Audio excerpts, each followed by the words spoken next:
right in the middle of pure chaos. A crow aggressively pecks at a fallen guy. Snatching the victim's eye, the bird holds it tight in its beak. Then that little eye reflects all the wild destruction going on around them. Panning out, we see a room completely trashed and filled with bodies. Footsteps splash right into a dark puddle. It's our boy standing there shocked, wondering what is going on. Taking it all in, he realizes he's the one who caused this whole mess. Facing the ruined city, our MC groans, saying he never wanted any of this. And so, he questions why things had to end up like this. Suddenly, the collar around his neck starts glowing. Soon after, something starts leaking out of that thing. In the blink of an eye, our guy wakes up startled in his bed. Sitting up panting, he tries to process what he just saw. He touches his neck, wondering if it's the same nightmare again. A voice echoes calling out for Ji Mingguan, restricted ability user number 1002. That voice orders him to get ready for questioning. Walking in, a guy sees our boy awake and warns that potential threats always get dealt with early. The instructor steps up, saying not everyone here is as easygoing as him. Smiling, he explains that if the MC gets how dangerous his skill is and cooperates, things will go smoothly. Our boy just looks confused, asking about this so-called ability. Getting mad, he says he was dragged from the orphanage and locked up here just to hear about his power. The nerd claims their test isn't wrong since the kid falls into the most dangerous tier. Changing the subject, the instructor mentions he asked around at the boy's old orphanage. He says that as a kid, our MC wrapped himself in paper to hide, making the others call him a monster. Also, he brings up how the staff said he loved sneaking into the computer room to play some League. Staring at him thoughtfully, the Four Eyes asks if all that is true. Right after the guy says he came exactly to answer the kid's questions. Standing up to face him, our boy offers a deal, let him out and he'll spill everything. The man in glasses just watches him with a dead serious look. According to the tests, the instructor explains our MC can bend reality, and since he likes gaming, his power will probably show up like that. He goes on, guessing the power might turn into a game stage to test him and help him figure it out. Annoyed, the kid asks if the guy is some pre-programmed robot. Sighing, the instructor notes the boy still doesn't get the situation. But as the glasses guy starts leaving, our boy yells at him to wait. The kid says he knows his situation perfectly, having been locked in there by this guy for a whole month. Reaching his hand out, he desperately asks when he's going to get out of this place. With his back turned, the suit replies that if he plays nice and cooperates, then maybe. He finishes his sentence as the door shuts, saying the kid can leave when he's all grown up. Ji Mingguan realizes this means there's a huge chance he's never making it out of that lab alive. Thinking he'll be a goner by the time he qualifies, he just punches the wall hard. Cracks start forming on the wall like it's glass. Shattering completely, a message pops up welcoming player number 1. Shards scatter through the air in a massive flash of light. Surrounded by glowing pieces, our boy is completely clueless about what's going down. Floating in a digital space full of blue shards, he wonders what this is. Then he remembers the instructor saying his power would probably be game-related. Stepping firmly on the virtual floor, he figures this has to be his system. Something wraps completely around him while a notification says the Infinite Division game finished loading. Right after, another prompt pops up telling him the next step is character creation. Everything around him expands fast, like he's traveling at warp speed.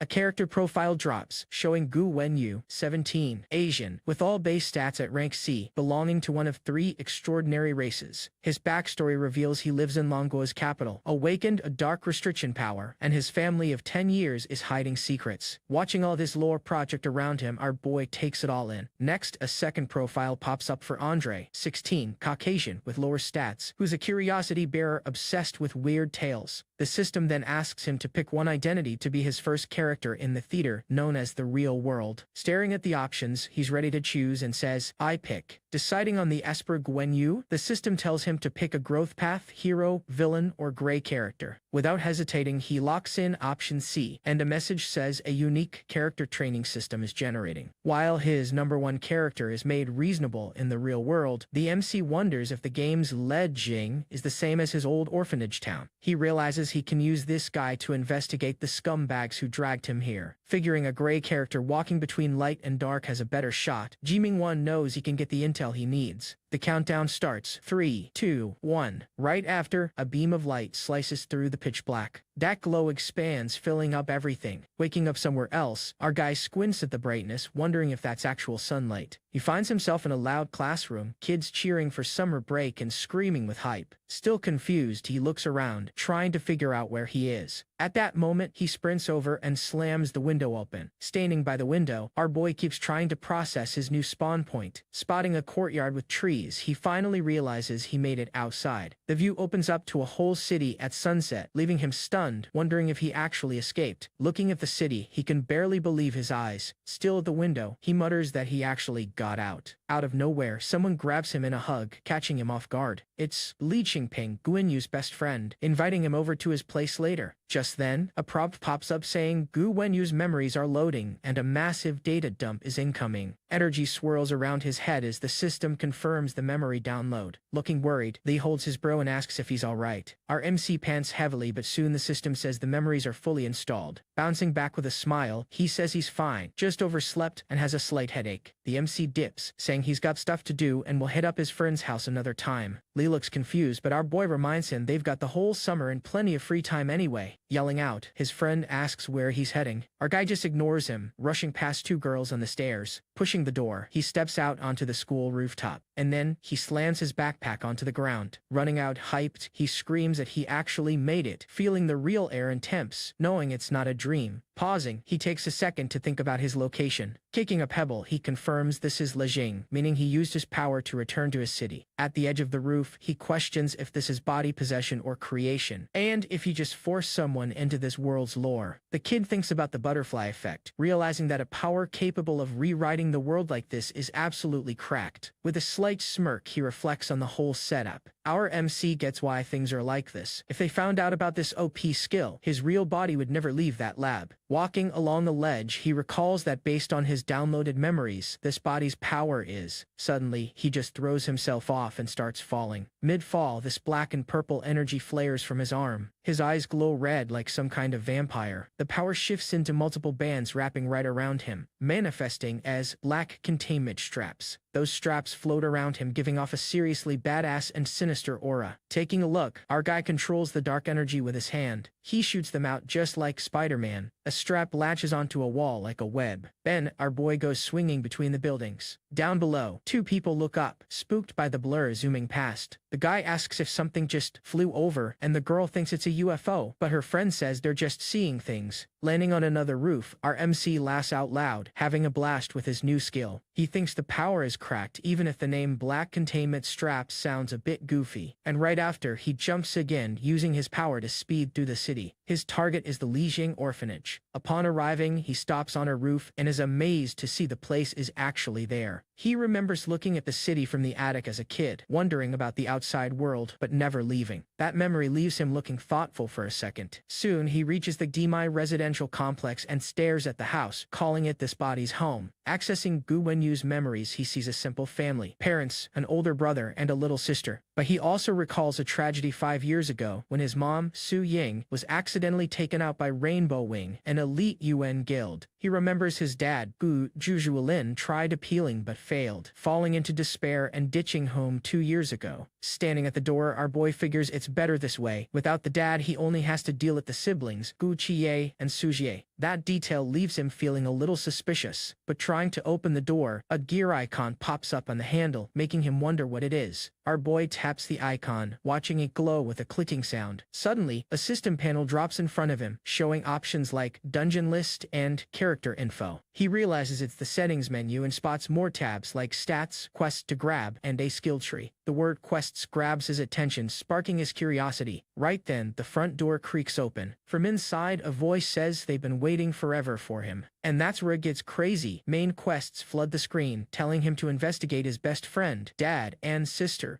while the guy inside asks why he's just standing there. Quest number 4 tells him to find out what his brother Gu Qiye is hiding, right as our MC locks eyes with the guy. Gu Qiye mentions he's home early, while our boy just stares back, caught off guard, flashing a creepy smile. The older brother says dinner is ready and to eat while it's hot. That's when our MC notices Chi holding a messy red-stained cleaver, instantly putting him on high alert. Sweating bullets, our guy suspiciously asks if he really cooked dinner himself. Sitting at the table, he praises the food before Qiye asks where their little sister went. Our boy explains she went to a friend's for a sleepover, knowing that's just what's in Gu Wenyu's memories. The brother then says he's exhausted and heading to bed, and our MC just nods along. Mid-bite, a system panel pops up, saying the character's skill tree is loaded. The virtual screen lays out the current progress for each skill branch. He spots 3 options: seeing and hearing through walls, boosting his strap range, and scanning target info. Checking his 1 skill point, the kid figures a spying and tracking skill is the best play right now. Out of nowhere, a breaking news report flashes on the TV. The anchor reports that an Esper codenamed Blue Arc stopped a downtown crime, taking down a wanted suspect. Our boy closely watches the broadcast. Then, he remembers that these ability users, or Espers, belong to official guilds, usually a branch of the Esper Association. Our MC figures if Blue Arc is a top-tier Esper, the group holding his real body hostage might just be that same association. Realizing there's no time to waste, he decides to make a move. He immediately drops his skill point, and the system confirms he learned Hidden Sense, unlocking the next branch. A fresh wave of perception hits him, mapping the entire room's layout right inside his head. He realizes that with just a single thought, he can now spy on any spot he wants. Right then, a panel shows quest rewards unlocked: 1 division point, 1 skill point, and 1 stat point. The screen explains division points make new characters, skill points upgrade the tree, and stat points buff attributes. It hits him that, eventually, he'll be running multiple game characters at the exact same time. Suddenly, he hears a walkie-talkie calling Blue Arc for a new mission, saying a villain named Greenwing is at Legion Plaza. Using his new tracking skill, our boy notices the sound is coming from Gucci Ye's room. Inside, an annoyed Chi complains, yelling again. He grumbles for a break, since he just got back injured from fighting another thug. The radio says Greenwing demanded him by name, took hostages, and will eliminate 1 every 10 minutes, making Chie curse the scumbag out. Sighing heavily, he knows this night won't give him a single second of rest. Then, Gucci stands up as his clothes start shifting, getting ready to head out. Kie finishes his transformation, now fully geared up in his hero armor. Our MC smirks, finally realizing his older brother is the Blue Arc guy from the news. The radio rushes the hero, warning that the villains are prepping to wipe out the first hostage. The older brother replies that he got the message. He gives the order to stall the villain without letting any hostages get hurt, promising he's on his way. Right Esther's Blue Arc blasts out the window at insane speeds. Our guy is impressed, calling him the city's superstar for moving that fast while injured. Instantly, the main quest clears for finding Chie's secret, updating to make him build a partnership with Blue Arc. Our boy complains the quest is dragging him into this mess. While over at Lijiang Plaza, a cop wonders why Blue Arc is MIA. In the middle of the chaos, someone notes Greenwing is super erratic and the hostages are in deep trouble, doubting the hero will make it. A little kid cries desperately in their mom's arms. Up on the roof, the hostages are huddled together and surrounded by armed goons. The villain, Greenwing, yells for Blue Arc to stop hiding, warning he'll drop the first hostage in 10 seconds. Flashing an evil grin, he starts the countdown from 10 to 9. The winged monster keeps counting down, hovering closer to 0. Hitting number 2, Blue Arc finally shows up, landing with a massive crash. Greenwing mocks him, calling the hero his dear Blue Arc and the city's golden boy, always stealing the spotlight. Firing back, the hero calls out his cliché villain speech and demands to know what he really wants. Greenwing offers a deal: if the hero surrenders quietly, the hostages go free. But Blue Arc just points, saying he'd rather save the hostages first and body him right after. The villain drops that every hostage is rigged with a timer, and his partner in the crowd will detonate them if the hero twitches. Taunting him, Greenwing asks if he'll really sacrifice himself, since losing a few civilians is nothing to a guy who's seen it all. Frustrated, the hero knows he could disarm them if his body wasn't so wrecked from his last fight. Just then, a hostage screams for Blue Arc not to give up. Getting mad, the villain tells the hostage to shut it. That shout makes the person visibly freeze in fear. Out of patience, Greenwing says his partner is hitting the detonator since the hero won't choose, yelling at him to fire. Blue Arc panics and tries to stop him, screaming for him to wait. Except the goon looks confused, asking why no one is moving and wondering if they heard him. Suddenly, the goon's weapon just drops right to the floor. Dark energy wraps around the thug, leaving him completely clueless as to what's happening. No one saw that coming. Both Blue Arc and Greenwing are absolutely shook by this plot twist. Purple tentacles tentacles grab the bad guy, dragging him away from the hostages while he screams in terror. One of the hostages looks back, totally lost about what just went down. Greenwing screams at Blue Arc, accusing him of bringing backup and threatening to blow the bombs, but the hero swears the new guy isn't with him. Repeating the threat, the villain orders the guy to back off or the hostages go boom, but the hero insists he doesn't know him. Furious, Greenwing asks who he is right as our boy lands, while a system screen reveals his setup is the social superstar system, rewarding bonds with superhumans. Holding a book, our guy thinks socializing quests are tough but decides to try since making an Esper friend good or bad earns a stat point. The villain yells he doesn't care who he is and tells him to bounce or he'll trigger the bombs and wipe out half the plaza along with the hostages. Our MC reads his book, which says step 1 is mirroring the other person's mindset to build a connection, so he gets the game plan. So he turns to Greenwing and taunts him, telling him to chill and just detonate everything if he's actually got the guts. Our boy adds he doubts the villain is dumb enough to actually follow through. He explains that losing the hostages means losing his only leverage and asks who's really gonna be screwed then. The villain gets totally triggered and freezes up, not knowing how to clap back. That monster threatens to take him out unless he drops his men, while our boy reads step 2, meet their demands. Snapping his fingers, our MC just says, alright, whatever you want. Instantly, the tentacles gripping one of the goons squeeze even tighter, silencing him completely. The goon screams as he's completely dismantled and vanishes into the dark energy. Greenwing stands totally paralyzed in shock, watching this brutal flex unfold. On the ground, a dark puddle marks exactly where the henchman got dusted. Sarcastically, our MC mentions he did exactly what was asked and let them go. Holding a messed up energy sphere, he asks Greenwing why he looks so upset. Right after the other goon gets dismantled, completely losing his head. Blue Arc watches the whole thing, absolutely floored by how savage that was. Gritting his teeth with rage, Greenwing curses our boy out, calling him a scumbag. The villain just nopes out of there and our MC realizes he probably botched the greeting. He decides to drop it, figuring bad guys are too hard to befriend, and resolves to buddy up with a justice type instead. Then his dark energy tentacles sweep around the terrified hostages. One of the hostages reacts with pure terror, having zero clue what's going on. The tentacles then lift up the dismantled goons' heads for everyone to see. Our boy tells the crowd that since those guys threatened them, it's payback time. The woman screams in sheer panic, completely horrified by the messy display. Suddenly, a system warning pops up saying his character deviation hit 30% and he needs to chill his methods to win over heroes. Our guy complains he didn't know networking was this hard, sarcastically wondering if he should stitch the bad guys back together. Answering the system, our boy uses his dark tentacles to grab the heads and pop them right back onto the bodies. With a proud smile, he claims they're good as new, like nothing ever popped off. Except the kids and the woman get even more freaked out by this bizarre magic trick, shaking in fear. Another system alert shows deviation dropping from 40 to 30 but warns that crossing 70 triggers a berserk state. So our guy walks up to the kids, trying to calm them down by saying it was just a hologram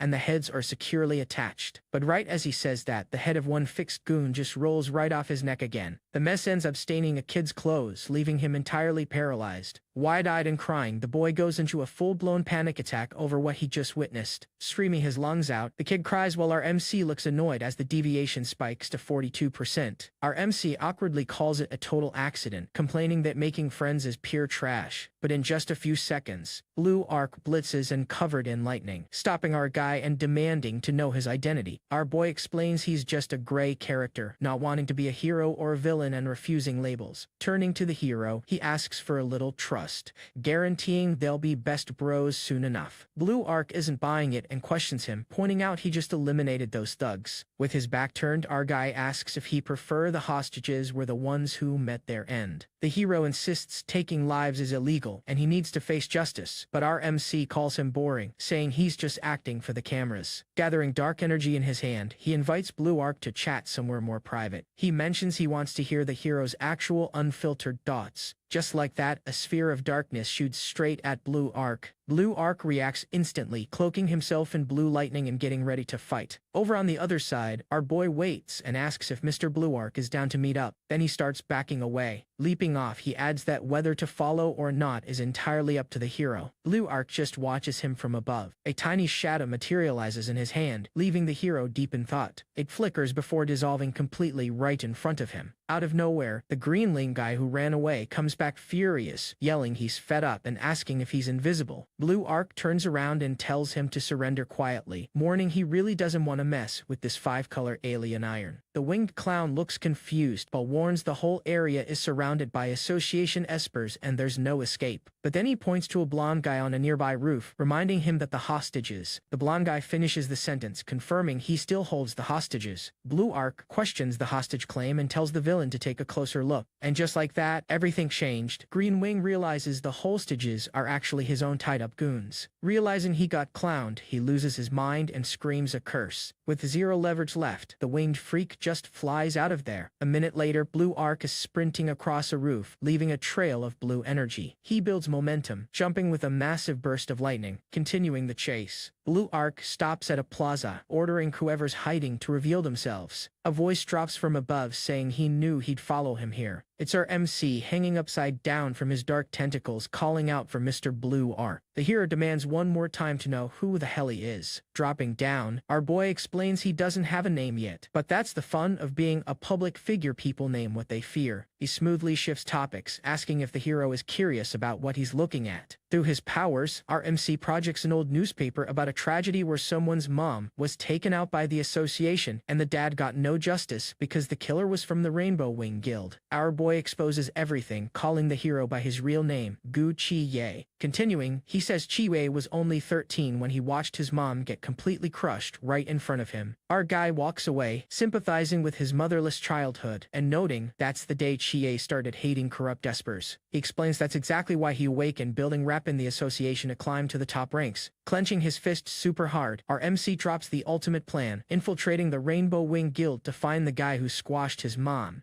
Chi-Wei calls it all nonsense, but a creepy dark aura with eyes surrounds him, proving he's triggered. Our boy offers to help out, suggesting they team up to infiltrate the guild and hunt down the esper who destroyed his mom. Wielding dark energy blades, he promises that after that, Gu Chi-Ye can finally get his epic revenge. In exchange for the carry, our boy says he just needs Gu Chi-Ye to help with one tiny insignificant favor. Blue Arc, looking suspicious, asks what that favor is. Turning to leave, our guy says it's safer to keep it secret so Chi-Yi doesn't get screwed over, adding he'll be super active in the city and counting on him. The hero stops him with a shout and, wrapped in energy, demands to know how he figured out his identity. With a sly smirk, our MC replies that the reason is dead simple. Pointing at his own mask, he explains he can see exactly what's hiding under anyone's disguise. Furious, Blue Arc calls Cap, his blue lightning crackling everywhere. He stares him down, asking if our boy really thinks he can't absolutely body him right here. In a flash of dark and electric energy, our MC just vanishes, clashing against Blue Arc. The impact triggers a massive blue explosion that completely covers the forest area. From a distance, our guy tells the hero to stop pushing his busted waist and neck, asking if he shouldn't go heal up first. Then he waves goodbye and dips into a purple energy vortex, leaving the hero behind. A heavy rain starts pouring down, with lightning tearing through the sky. Alone on the roof, Blue Arc just stands in the storm, lost in thought. He clenches his fist so hard that red starts dripping between his fingers. A bit later at the Gaimai complex, the storm is still going crazy. Our boy makes it to his apartment, shoes completely soaked from the rain. Walking in, he realizes his bro Blue Arc still isn't back, impressed that the guy is still grinding out missions while totally injured. Next, a system screen shows Phase 2 of the main quest. Allying with Blue Arc to build guild connections is still incomplete. Rubbing his face, our guy figures getting Gu Chi-Ye's trust right now is basically impossible. But he hypes himself up knowing he didn't leave empty-handed. Finishing Phase 1 got him a division point, a skill point, and a stat point. Checking out the virtual screens, he wonders if they'll call him Freak or Bandage Monster, regretting not dropping a badass name back at the plaza. Finally, his stat page pops up for 17-year-old Guan Yu, showing all rank G attributes and 1 free point, making him think about where to drop it. Analyzing the page, our guy spots the options: strength for physical power, speed for reaction time, and spirit for mental stats. He decides speed is the ultimate meta, dropping his point there to guarantee the first strike and dodge getting one shot. confirming the choice. The screen upgrades his speed from rank C to C+, putting all his stats nicely in the C tier. After spending the point, he taps another screen to open his character's skill tree. Our boy just stares at the flashy interface popping up right in front of him. The skill tree activates, blasting yellow energy all over the screen. System specs show 3 dark containment branches. Branch 1 is hidden, branch 2 is frenzy, and branch 3 is vicious. He thinks about his current skills. Truth containment works as a lie detector, while containment detection lets him scan someone's stats just by touching them. Looking at the frenzy branch's containment extension, he realizes that's totally the combat power route. But raw power isn't the priority right now. Surviving and tracking clues is. So he spends his point on the vicious branch to learn containment detection. The screen then says the next vicious skill, containment suppression, is unlocked, letting him temporarily nerf a tracked target's powers. Binding is super useful. He wonders what counts as trapped. Does he need to wrap their whole body, or is a knot on their leg enough? Determined, he decides to just unlock it first and find some dummy to test the rules on later. With a serious look, he gears up for his next move. He taps a new system prompt asking, create a new game character. The system tells him division progress is incomplete. He can't make a new avatar because he needs 3 division points and only has 1. RMC realizes he only needs 2 more points for another character, letting him push the orphanage plane with a backup body just in case. Sitting on the edge of his bed, he spaces out staring at the window. All of a sudden, he turns around spooked like he heard something. Right then, he spots a hand covered in blue lightning twisting his doorknob. The door swings open and Blue Arc stands in the doorway staring right at him. He just stares intensely at our boy, only to see his brother is deep in sleep. Somewhere else, a voice calls for Restricted Esper 1002, Ji Minggu, saying his instructor is here for questioning. That instructor pulls up a chair and asks if he wants to hear about the Espers out in the real world. Then the nerd introduces himself, calling the kid little bro Ji Minggu. Lying in bed, the kid hears the voice and just mumbles a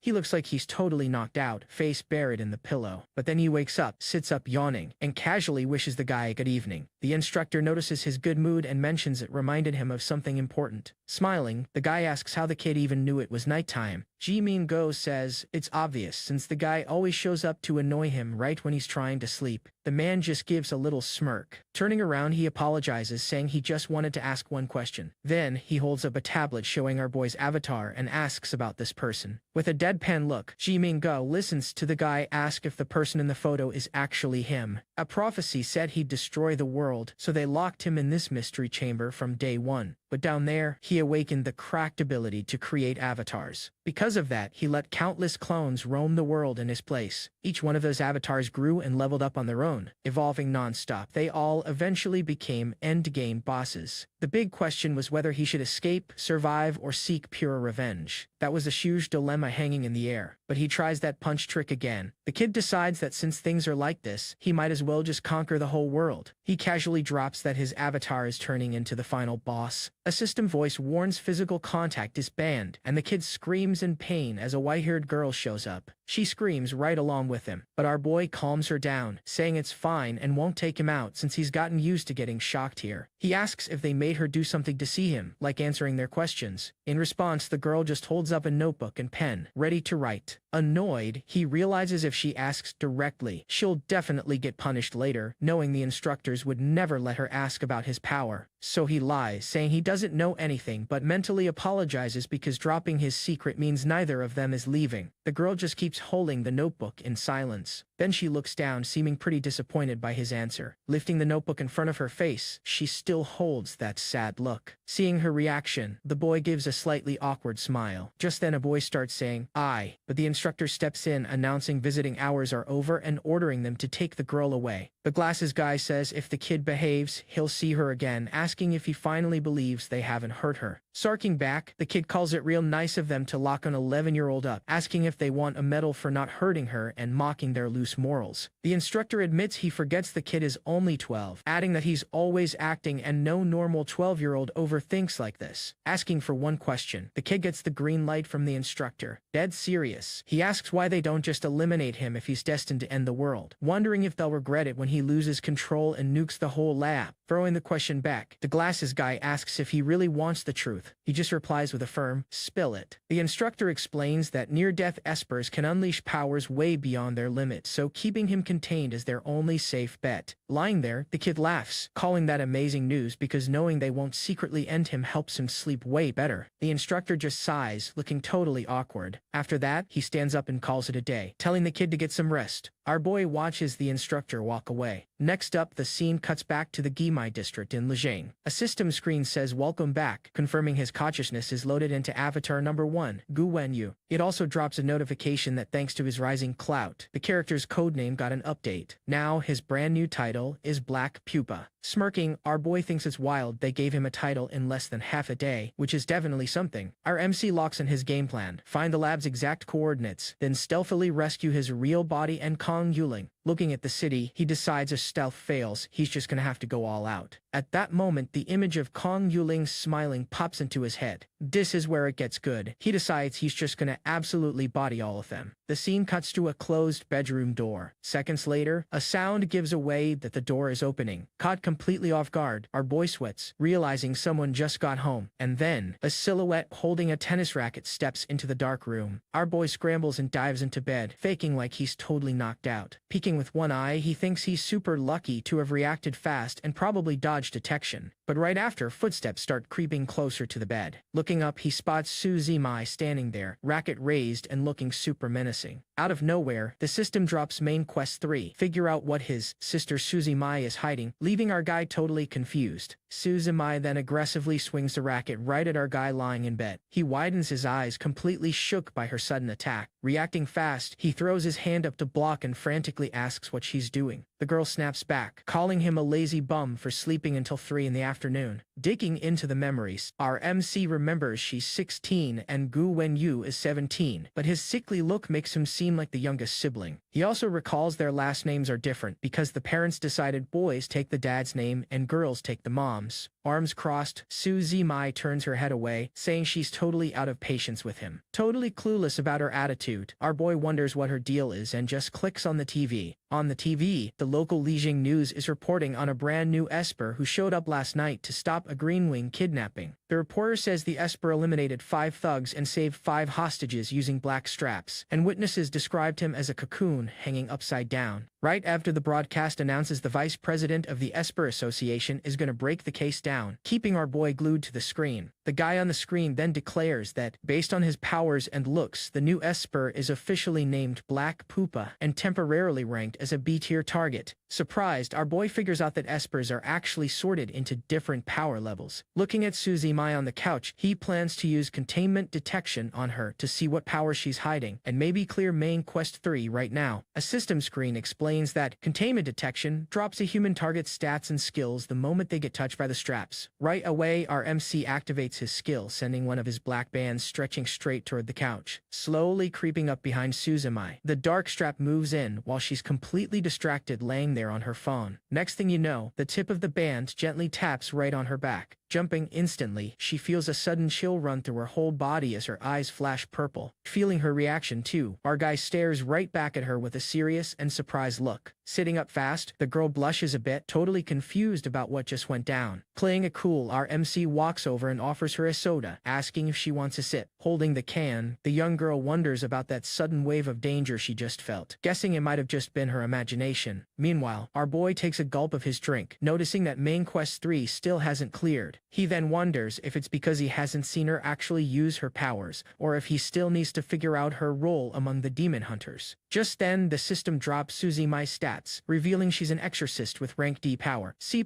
speed, rank B mental, and a sealed fridge demon. Remembering character creation, our MC recalls the system mentioning 3 races, but he only knew about Espers and Curio Bearers. Now he finally gets that the missing piece, the 3rd race, is actually the exorcists. Out of nowhere, a long-haired guy steps into the room and acts surprised to see them both there, mentioning it's super rare to catch them hanging out. Smiling, the newcomer grabs an apron, saying, since everyone is home, he's gonna handle dinner tonight. Warning them with a grin, the long-haired Gu Chie tells them nobody is leaving before they eat. Recognizing him as Blue Arc, our MC remembers Shiwei was heavily injured last night but looks perfectly fine now, realizing Espers must heal insanely fast. Su Zimai then drops the news to Gu Chie that their dad is coming home tonight, which instantly wipes the smile off the older brother's face. Looking super gloomy, Gu Chie just replies that if the old man wants to show up, let him come. Sighing, anything? The girl hopes they don't start fighting again since it's been 2 years, but our boy just shrugs and says, who knows? Grabbing a tablet, our guy starts looking up how the association ranks espers based on their threat levels. He pulls up a tier list going from T5 harmless all the way up to T0 restricted, which is the absolute highest danger level. The search explains that T5s aren't a threat and can work normal jobs, while T4s are a bit stronger but still pretty mid. Meanwhile, the T3 ogre class is the elite squad of superhumans, and T2 dragons form the main backbone of the Esper Association. Hitting T1 calamity is the bare minimum requirement to even be considered for the overpowered Rainbow Wing Guild. And finally, the T0 restricted class, which according to association stats, only ever had one user in history, and he's already confirmed as dusted. Chilling on the couch, our MC figures if there was only one restricted user ever and he's supposedly gone, they're definitely talking about him. Thinking about how he lives trapped in that lab, he feels like he might as well be gone, wondering if the folks holding him are actually from the association. The kid concludes that going to war with the lab would be like declaring war on the UN, and those calamity tier guys would 100% hunt him down. Flashing a calculating look, he just thinks to himself, maybe. Staring at his family, Gucci Wei figures he needs to find a way to use them as free backup for his master plans. He believes that if he plays his fake relative role right, manipulating them won't be that hard at all. Also, he remembers that thanks to their mom's tragedy, they all already hold a grudge against Rainbow Wing, making it super easy to keep them on the same side. The older brother then decides that by pulling together everyone they can call for backup, their squad is going to be a massive force to reckon with. Right then, Gucci turns around and calls our MC by his nickname Xiao Yu, starting to ask him something. Giving off this demonic aura while holding the knife, he asks straight up if our boy stayed home all night long. Suzumai nods along, mentioning that now that he brings it up, our MC has actually been acting super weird today. Caught totally off guard by the direct question, our guy is completely shook and doesn't even know what to say. Tensing up, our MC wonders if they're onto him, so he quickly makes up an excuse, claiming he crashed right after dinner. Continuing the interrogation, Gucci asks if he heard anything weird late at night, but our boy denies it, asking if it was a burglar. The older brother brushes it off, saying it was nothing and telling him to just drop it. Suddenly, Suzumai steps closer and stares down our MC, who awkwardly asks why she's looking at him like that. She explains he's talking way more than usual since he normally barely says a word and just stays locked in his room. Announcing he's heading out, his sister calls him a lazy pig again for sleeping in until the afternoon. Giving some advice, Gucci tells our MC it's good to go out and socialize, warning him not to end up like their dad who just ignores the family. Chopping some meat, the older brother reminisces about how their mom treated everyone so well, and how the vibe at home used to be way better. Choosing to stay quiet, our boy figures he doesn't really know how a real family works, since even though he treats Kong Yuling like family, they're mostly just best friends. Out of nowhere, the doorbell rings, completely breaking the awkward tension in the room. Running to the front, Suzumai excitedly says he's finally here. But opening the door, her expression instantly drops, looking super serious and caught off guard. Staying completely silent for a second, she just stares at whoever's standing on the other side. With a tight voice, she turns back and tells her brother their dad is home,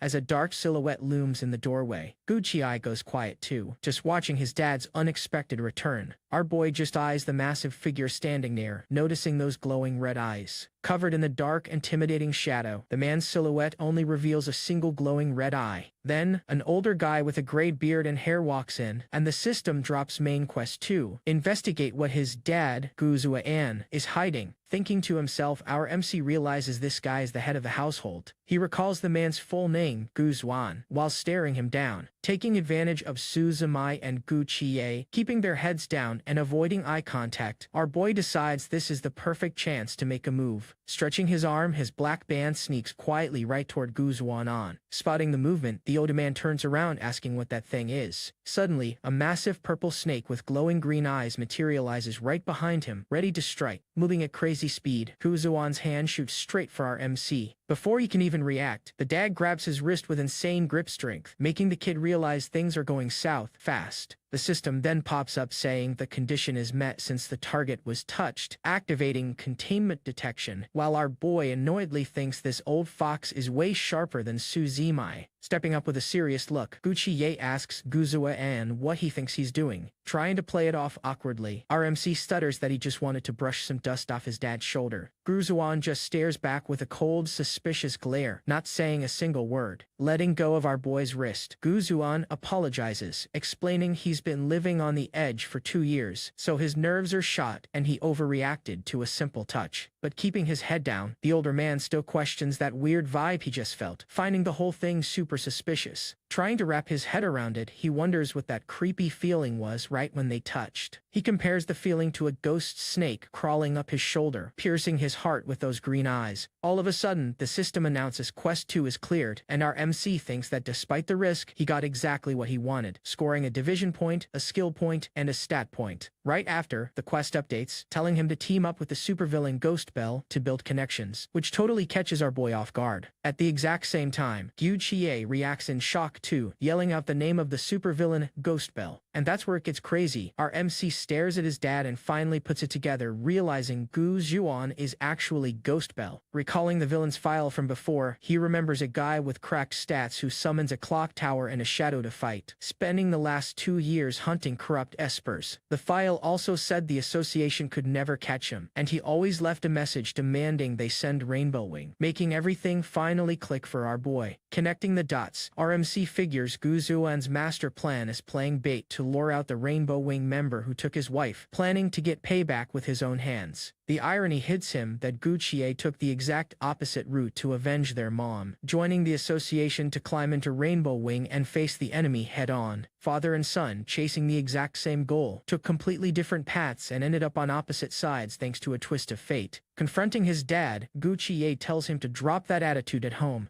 asking how they can even trust him after he vanished for 2 years just to come back acting like this. Venting it all out, he says his dad hasn't changed since their mom passed away, obsessed with the dead while ignoring his kid's pain, asking if Gu Zhuan ever realized they were broken by the loss too. Jumping into the argument, Suzumai says they all hid their feelings to make things easier, but he treated them like ghosts, asking if he has any idea how many times she cried begging him to come back. Their dad just listens in silence, thinking to himself that he never should have promised to come back one day. Turning his back, Puchie drops that a guy like their dad should spend the rest of his life hugging a coffin, since only dead people matter to him anyway. Right then, Gu Zhuan turns around and questions his oldest son, asking, "What about you?" Taunting him. The dad asks if he's already forgotten his own mother. That accusation gets Gu Chie absolutely furious, making him let out a shocked yell. Without a second thought, the older brother lunges and grabs his dad's collar, telling him to shut his mouth. Screaming that his dad has no clue what he's been doing, Gu Chie keeps raging while our MC and his sister just watch the fight blow up. Our boy starts firing back, saying they don't have a clue either, but cuts himself off in frustration before finishing. Stepping in, our MC unleashes a blue aura and grabs his brother's arm, yelling at them to knock it off. With his eyes glowing blue, he silently stares his brother down, proving he's completely out of patience. Watching his youngest son step up, Gu Zhuan has a clearly surprised look written all over his face. Cooling down, our boy keeps a dead serious and determined look, showing he's ready to lay down the law in this house. Breaking up the fight, our MC pushes his brother off their dad and yells that it's enough. Spotting the open bedroom door, he suddenly realizes his little sister just ran away from home. Standing there in silence for a second, he tries to process this whole mess. Determined, our boy announces he's going out to bring Suzumai back. Next thing we see, he's already walking alone through the city streets late at night. Chilling in an alley, our MC thinks this family drama is totally ridiculous and he definitely wasn't built for it. Deciding it's the perfect time to push the next phase of his plan, he pulls something out of his pocket. Meanwhile, the family house is left behind in the dark of the night. Whipping out his phone, he sees a text from a burner number asking if he believes it now and if he's starting to doubt his dad. Just staring at the message, our boy tries to figure out how to reply. Typing fast, he sends back a quick text asking who the hell is on the other end. Replying back, the number claims to be Black Pupa and says they're using that name to jog his memory. Totally surprised, our MC repeats Black Pupa to himself while glaring at the screen. Keeping the chat going, he asks if the sender is worried about getting tracked, but they clap back saying he'd just end up tracking his own house. Admitting his old man is acting shady, our boy asks what he's hiding, but the mystery contact says they might spill, but only when their partnership levels up a bit. Posing as Gu Chi, our boy shoots one last question, and the unknown contact tells him to hit them with it. He straight up asks if the person texting is his dad, but the reply shocks him so hard he basically spits his drink. Dripping with sarcasm, the contact asks if our MC is treating them like his own father or something. Losing his patience, our guy gets straight to the point and demands to know what exactly this person wants from him. Waiting quietly for a reply, he keeps a dead serious look, trying to figure out what this mystery contact's angle is. The sender texts back that the info is top secret, warning that if they wanted to be an enemy, they would have made a move way earlier. Following up, the contact says they could have just exposed his identity and used his siblings as leverage, but didn't. So, our MC figures that even without full trust, he can work with him for now. Right after, the system announces the Blue Arc Alliance quest is cleared, dropping the rewards. The quest upgrades to a joint op, and he gets the green light to roll a second character, making him hype up his success. Out of the blue, Suzy Mai pops up behind him asking what he's talking about, totally curious about his little celebration.